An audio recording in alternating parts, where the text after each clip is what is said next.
O grande conflito. O grande conflito deve alcançar ampla circulação. Ele contém a história do passado, do presente e do futuro. Estou mais ansiosa de ver ampla circulação deste que de qualquer outro livro que eu tenha escrito.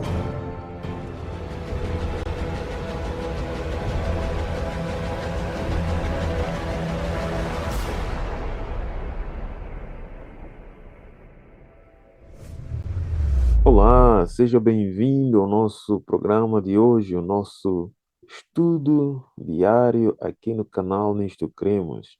Deus seja louvado pela sua bondade, seu cuidado para conosco. Nos guardou durante a noite, nos guardou durante 6 dias, estamos hoje no sexto dia, né? E o dia de preparação para o Santo Sábado, o dia em que nós vamos prestar culto de adoração ao nosso Criador. Queridos, quero vos convidar a nós orarmos para aqui começarmos o nosso estudo de hoje. Deus amado e eterno Pai, santificado seja o teu nome. Obrigado pela tua bondade, obrigado pela tua misericórdia. Obrigado por nos guardar e nos livrar de todo o mal. E aqui estamos pedindo a presença do teu Espírito para nos trazer a compreensão e também a sensibilidade de nós podermos ouvir a tua palavra e aceitar a tua vontade. Fique conosco e cerca-nos com a presença dos teus anjos, em nome de Jesus. Amém.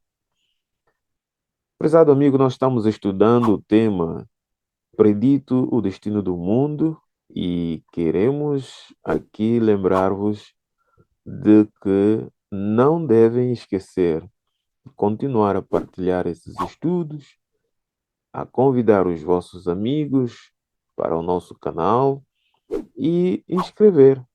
É importante a vossa inscrição aqui.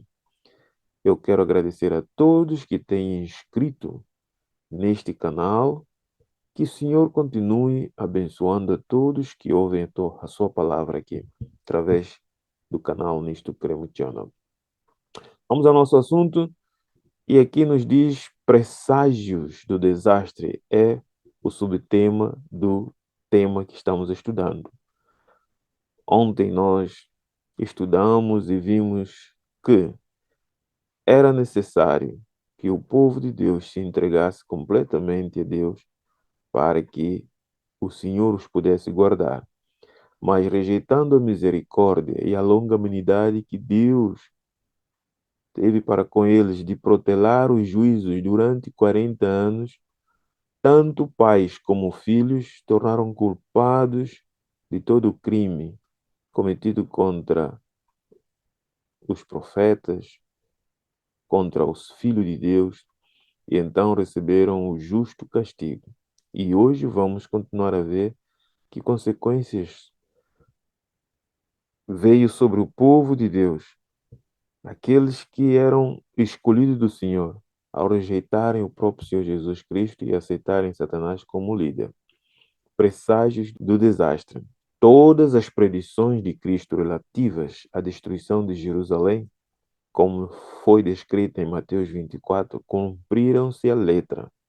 Durante 7 anos, um homem esteve a subir e a descer as ruas de Jerusalém, declarando as desgraças que sobreviriam à cidade. Este ser estranho foi preso e açoitado, mas aos insultos e maus tratos respondia somente: Ai, ai de Jerusalém! Ele foi morto no cerco que havia predito. Ninguém, nem a história resistiu à origem, nem o nome deste homem. Eu acredito que era um propósito de Deus.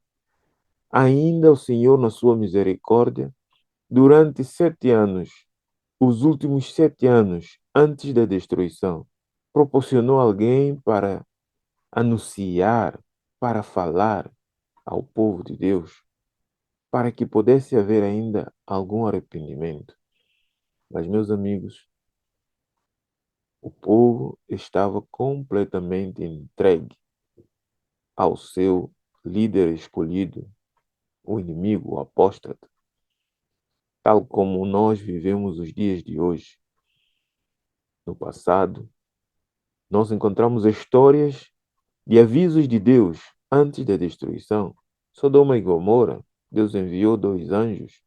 No dilúvio, Deus enviou Noé, 120 anos. E nós? Será que os avisos de Deus estão chegando a nós e estamos dando ouvido ao líder do inimigo, ou ao líder inimigo, o apóstata? De acordo com a profecia bíblica, Jesus tinha deixado indicações para que aqueles que eram discípulos de Jesus não pudessem sofrer danos. E é dito que nenhum cristão pereceu na destruição de Jerusalém. Nenhum. Depois que os romanos, sob Sestio, cercaram a cidade, inesperadamente abandonaram o cerco quando tudo parecia favorável a um ataque imediato. Isso quer dizer que houve um primeiro cerco. Esse primeiro cerco, de repente, o general que estava à frente, dirigindo o seu exército, abandonou sem nenhum motivo. Embora a história apresente alguns motivos, mas foi algo inédito. Os judeus ficaram, mas por que abandonaram? Qual é a razão? Não houve nenhuma explicação. O general romano retirou suas forças sem a mínima razão aparente. O sinal prometido fora dado aos cristãos expectantes.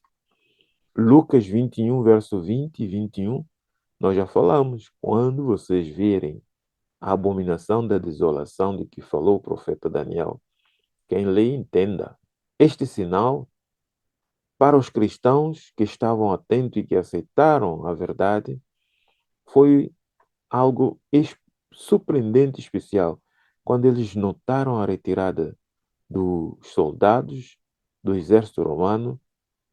Diz aqui que os acontecimentos foram encaminhados de tal modo que nem os judeus nem os romanos impediram a fuga dos cristãos.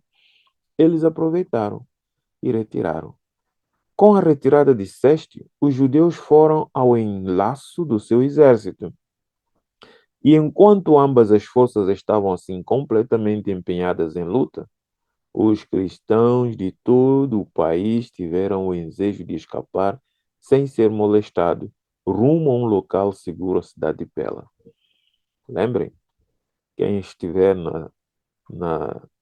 no campo, não volte atrás. Quem estiver no teto, deixe, não entre em casa. Não pegue nada.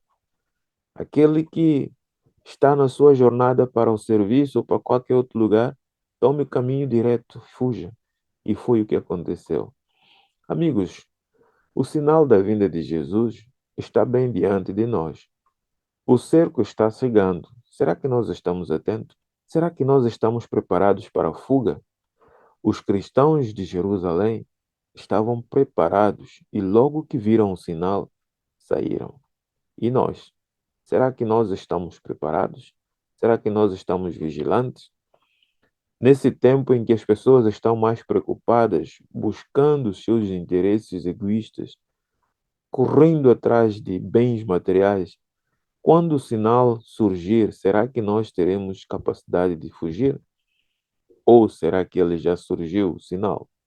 Deus já deu o sinal e ainda estamos acomodados? Cada um de nós examine nós mesmos. As forças judaicas, perseguindo a Sestio e o seu exército, caíram sobre sua retaguarda. Com grande dificuldade, os romanos conseguiram efetuar a retirada. Os judeus, com os seus desejos, retornaram em triunfo a Jerusalém, satisfeitos. No entanto, este êxito aparente apenas lhes acarretou males.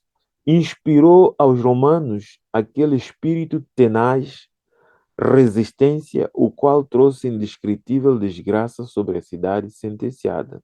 Muitas vezes o inimigo nos engana pensando que nós temos privilégios, pensando que nós estamos em vantagem. Satanás é tão astuto. Os judeus pensaram que eles estavam tendo vantagem, mas eles não sabiam que estavam a fomentar a fúria satânica dos romanos. Amigos, diz a história que terríveis foram as calamidades que desabaram sobre Jerusalém quando o cerco foi reassumido pelo general Tito. A cidade foi assaltada na ocasião da Páscoa, enquanto milhões de judeus estavam reunidos dentro dos seus muros para a celebração da Páscoa. Judeus que vieram de diversas partes para essa celebração. Provisões de víveres haviam sido previamente destruídas pela vingança das facções contendoras.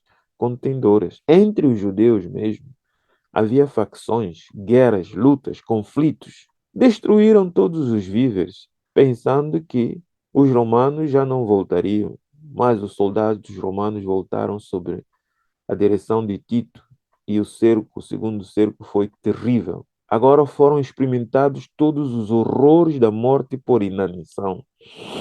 Terrível esta morte. Homens roíam o couro dos seus cinturões e sandálias e a cobertura dos seus escudos. Pense neste mundo quando o Espírito de Deus se retirar da terra dos homens que rebelaram-se contra Deus. Pense como será este mundo. Veja o que descreve a história de Jerusalém. Nós já estudamos que essa destruição ela tinha duas significações. Era o símbolo do que há de vir sobre este mundo.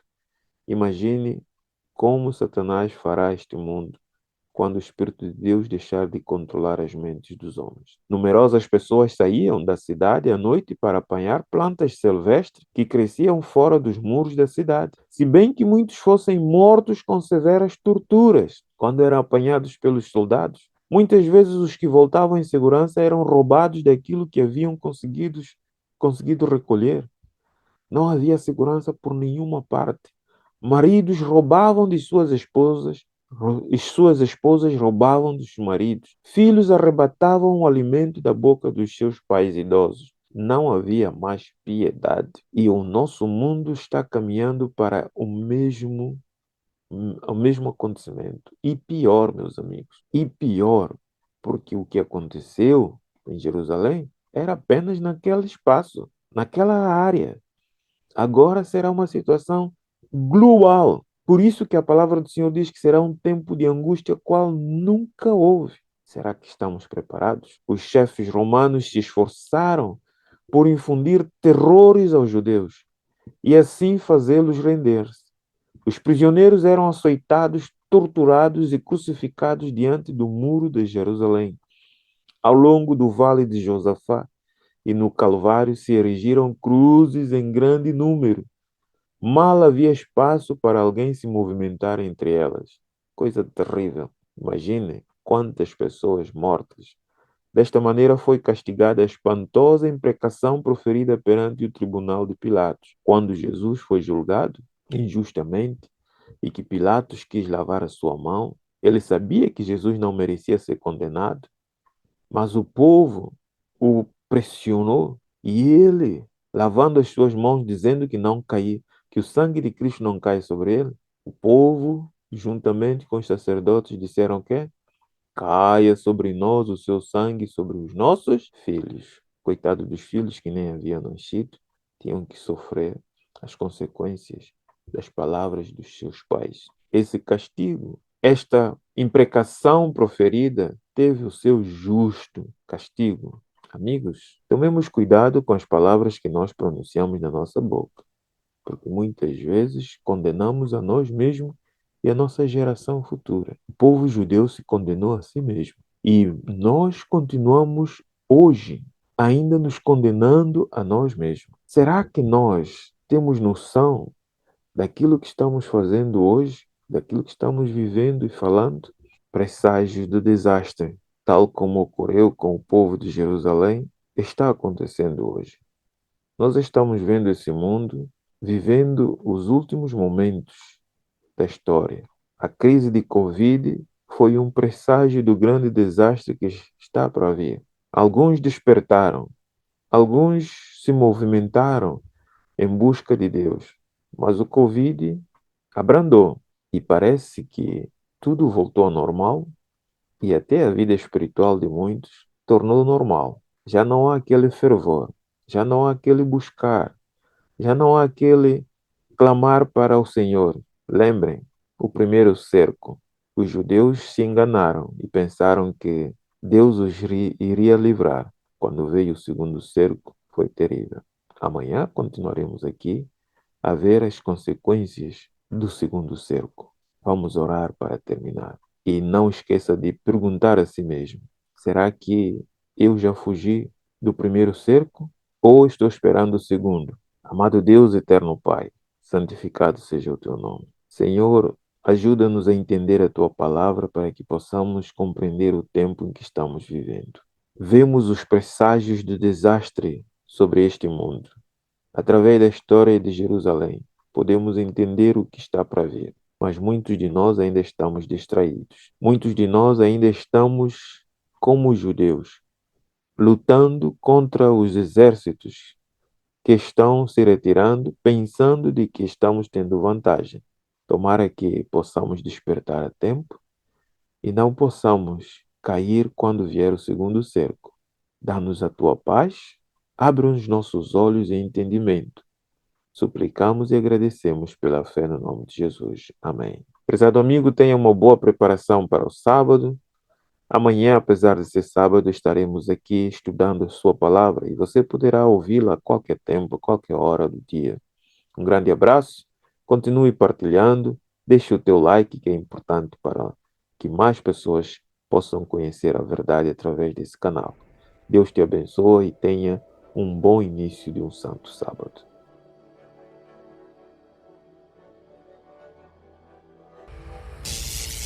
O grande conflito. O grande conflito deve alcançar ampla circulação. Ele contém a história do passado, do presente e do futuro. Estou mais ansiosa de ver ampla circulação deste que de qualquer outro livro que eu tenha escrito.